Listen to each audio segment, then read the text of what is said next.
Hi everyone, it's Audrey the Oscillologist here, and god damn it is cold right now, and mind you, I live in California, but I'm not here to dwell on that.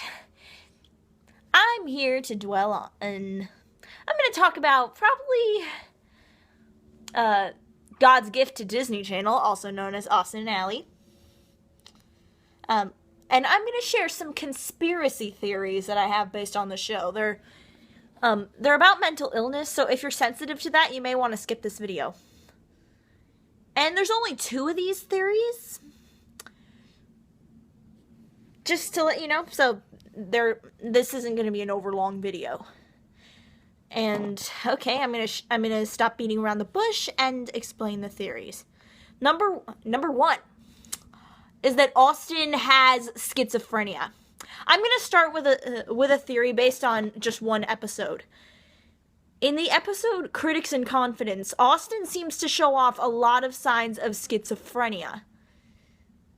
For those of you who don't know what schizophrenia is a mental disorder that affects the way you feel, think, and act in certain situations. And one of the symptoms of severe schizophrenia is hallucinating and being overly anxious and paranoid.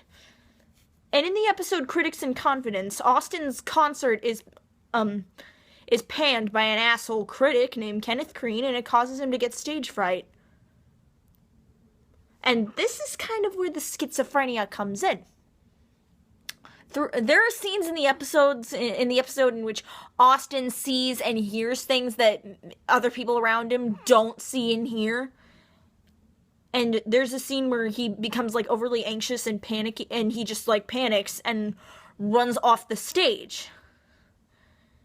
And in a couple episodes, he's also had trouble with overthinking, and he has a tendency, and he says that he struggles with making decisions, which are part of a thought disorder, which is another key symptom of schizophrenia. And this might seem kind of depressing, but Austin's friends, Ally, Des, and Trish, are really just figments of Austin's imagination. Okay, this one's kind of an exaggeration, but it's still interesting to think about. And the second and final one are about Des and Trish's mental states. It makes a little more sense than the first one.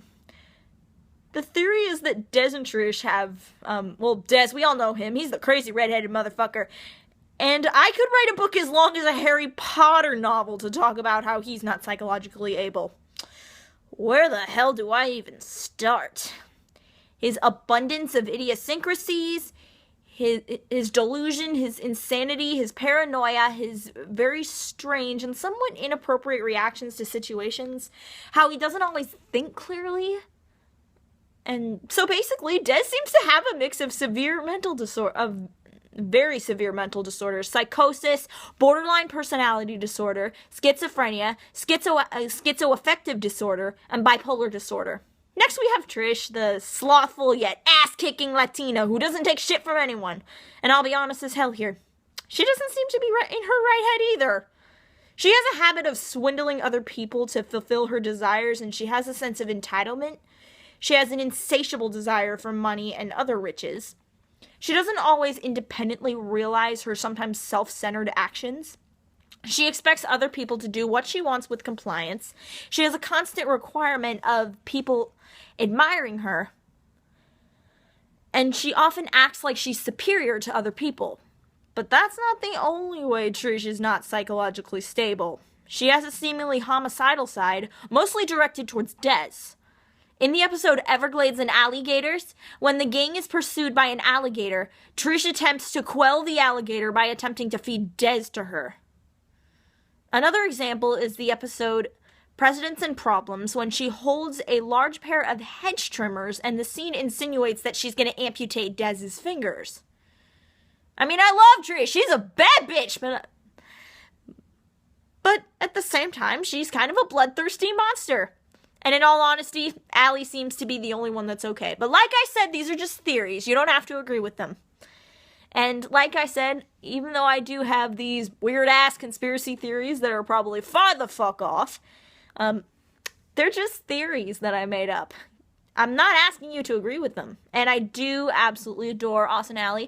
Mind you, I'm 18 and I love the show. and tell me, do you agree with these theories, or do you have a conspiracy theory about the show yourself? Let me know in the comments. Happy holidays. Bye. Peace.